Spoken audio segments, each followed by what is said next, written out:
Let's talk about boundaries. Here's what a boundary is not. It is not stating your need. Now, that is an important skill and one we all need to master, to say what it is we want. Other people are not mind readers, but it's not a boundary.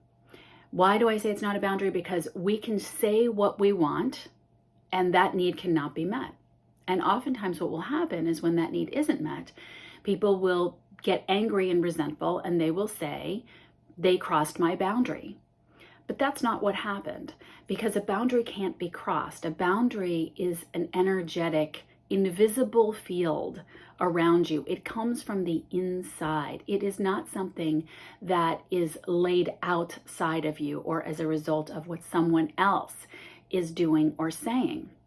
Now, this is a very common and really predictable step along the way of someone going from feeling unworthy to realizing their worth, from proving their worth to owning their worth.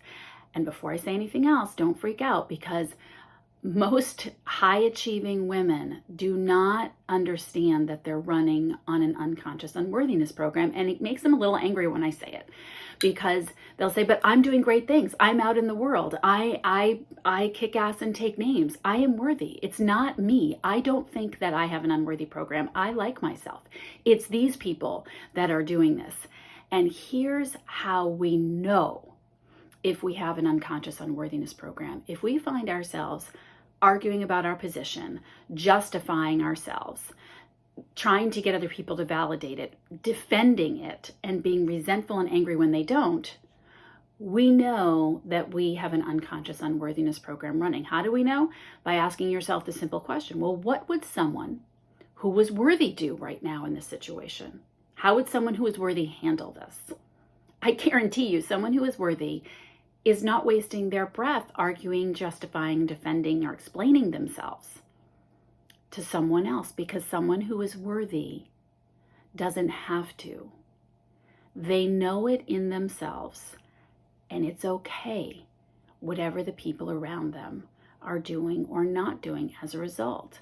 So one of the very, very common things that happen when people are learning how to set boundaries is the first thing they do is they get permission, right? They get validation from their friends or their coach or their therapist, or even an aha inside themselves that, no, you know what? I deserve this, or I should have this, or this is okay for me to want this.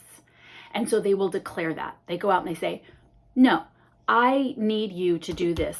And it's okay for me to need that. And sometimes they'll even say, you know, Abby said it's okay for me to do this. And so it's all right. I deserve to be treated in this manner. And they will go out and they will say that. But you will notice from the posture and the energy around that there's something unworthy happening there, because they need to lean on who said it was okay. They're still trying to grasp inside themselves, is this really true? Am I really worthy? And that's okay. It's just a natural progression. But what will happen is that thing may or may not happen in response. And then we're upset and angry again. So the way that we set boundaries, the way that we really get to a place of setting boundaries, is we determine what is okay and what is not okay inside ourselves. And we behave accordingly. And everyone around us can go do whatever it is they do. And we can continue to say, listen, that right there, it's really not okay with me. It makes me feel this way and that way and yada, yada, yada.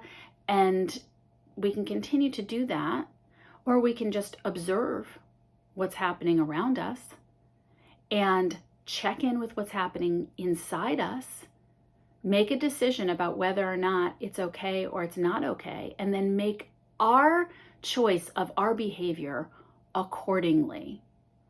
So how am I going to feel if I engage in this? If it is anxious or defensive or angry or resentful, I don't do that thing. And the fallout can be what it may. It doesn't affect me other than to have compassion that they're upset or hurt by what I'm doing. But I'm sorry, I love me more than I love you. I love you, but I love me more. That isn't even something that has to be verbalized. Again, this is internal. This is an internal knowing state that you take care of you. And it's not malicious and it's not selfish. It can be done with compassion and love. It just has to be that way. And sometimes that means at the end of the day that you determine, this behavior is actually, it's just not going to work for me. And so I'm going to have to put some distance between us. Sometimes it's just you behave as worthiness would, and someone gets the message. They understand, oh, this isn't going to fly. Sometimes it's you say it and they say, great, I won't do it anymore. And that's fantastic. That's the best. But it's kind of a false hope because that's very rarely how it happens. But it is not saying, well, I can't see you anymore because blah, blah, blah, blah, blah. Now, it's fine if that's the natural phase that you go through. I went through it 1,000 times to get to where you're going. But understand that that's not the end of that road, because ultimately where you're getting to is a place where from your heart you are honoring yourself. And whether it's ever said out loud or not, the sentiment is, this isn't working for me, and I'm going to have to make some changes. And you go ahead and you make those changes. And sometimes people come along and sometimes they don't. So I hope that was helpful. I would love to hear more questions or anything that was not clear. Please let me know, because this is a super important discussion that I want to make sure that we really continue.